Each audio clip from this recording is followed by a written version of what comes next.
السلام عليكم daawadayaal kusoo dhawaada barnaamijkeena gorfaynta ciyaaraha qodobada barnaamijkeena maanta aad ku maqli doontaan waxa kamid ah Trent Alexander-Arnold oo go'aan ka gaaray mustaqbalkiisa Liverpool, TOL kooda oo Arsenal u tilmaamay xidig ay ahayd inay la soo saxiixdaan, Mikel Arteta oo ka warbixiyay xaaladda xidigaha Bukayo Saka iyo Declan Rice, Lamine Yamal oo dhaawac uu soo gaaray, Mohamed Salah oo berbereeyay rikoor uu dhigay Thierry Henry. Aynu ku bilownay Trent Alexander-Arnold ayaa lagu soo waramayaa inuu go'aansaday inuusan u cusboonaysiinin qandaraaskiisa Liverpool, taasi oo ka dhigaysa mid aan la hubin mustaqbalkiisa kooxda.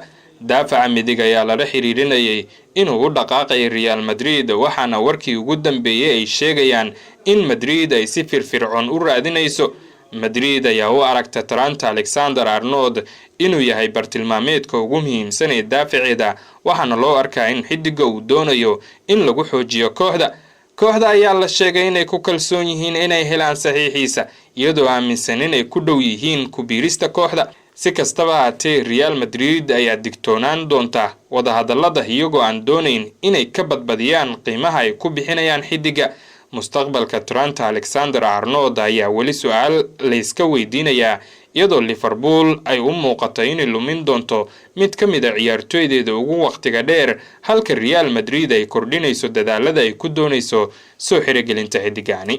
TOL kood ayaa aaminsan in Arsenal ay ahayd inay Chelsea kula tartanto saxiixa xidiga Pedro Neto xagaagan kadib qaab ciyaareedkii wacnaa ee Stamford Bridge.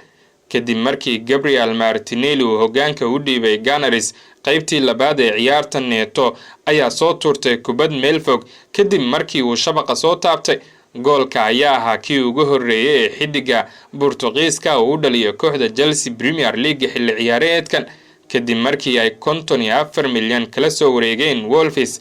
Xidiga 24 sano jirka ayaa noqday xubin muhiim ka ah kooxda. Marka aan ka hadalna Neto, waa xidigay Arsenal u baahneyd saxiixiisa. Weelkood ayaa yiri waxay ahayd inay Arsenal la soo saxiixatay isaga marka la eego inuu yahay xidiga shax kasta ku soo bixi kara. Mikel Arteta ayaa sheegay in Bukayo Saka iyo Declan Rice ay ka maqnaan doonaan xulka England kulamada soo socda ee Greek iyo Republic of Ireland. Saddexda libaax ayaa u safri doona Athens ka hor intaanay Ireland ku martigelinin Wembley toddobaadka soo socda kulankooda ugu dambeeya heerka guruubyada National League.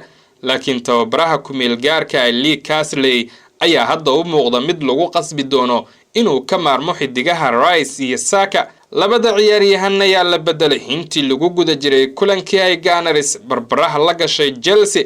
Rice ayaa ciyaarta soo galay isagoo suulka ka jaban, isla markaana aan muddo toddobaad ah tababar qaadanin kadib markii uu dhaawacmay kulankii Newcastle.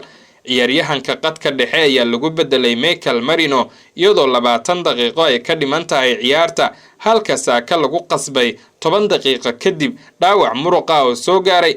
Arteta ayaanan war fiican ka sheegin xidigaha. Uma muuqato mid wanaagsan sababtoo ah laba ciyaaryahan oo muhiimadaas leh ayaa ku sheegay inaysan sii wadan karin ciyaarta. Sidaas daraadeed, sida iska cad ma ahan war wanaagsan. Ma filayo inay taam yihiin sababtoo ah haddii ay ahaan lahaayeen ma aysan ka soo bixi lahayn ciyaarta.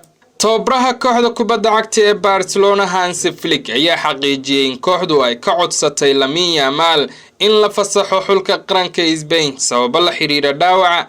17 sano jirkaan ayaa ka maqnaa shaxdii Axadda ee La Liga ay la ciyaartay Sociedad, halkaas oo ay Barcelona kala kulantay guuldarro 1-0.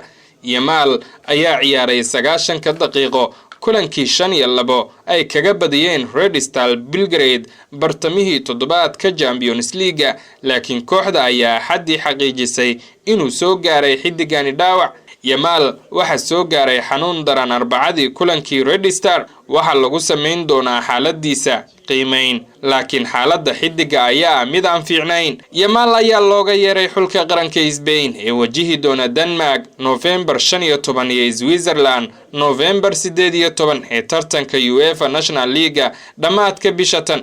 Laakiin Barcelona ayaa rajaynaysa in laga saaro ciyaaryahankan xulka qaranka ee Spain. Xidiga kooxda Liverpool ee Mohamed Salah ayaa jabiyay rikoor u yaalay halyeyga Arsenal ee Thierry Henry. Salah ayaa sii wada wacdaraha uu dhigayo xilli ciyaareedkan isagoo dhaliyay gool mid kalena caawiya ka noqday kulankii Aston Villa. Mohamed Salah ayaa ugu horeyn caawiyay goolkii uu dhaliyay Darwin Núñez kaasi oo hoggaanka u dhiibay kooxdiisa. caawintaasi ayaa ahayd caawintii 75aad ee horyaalka Premier League intii uu joogay Liverpool. kadib caawintaasi Salah ayaa jabiyay rikoorka uu dhigay halyeyga Arsenal ee Thierry Henry kaasi oo 74 caawin horyaalka Ingiriiska ku lahaa.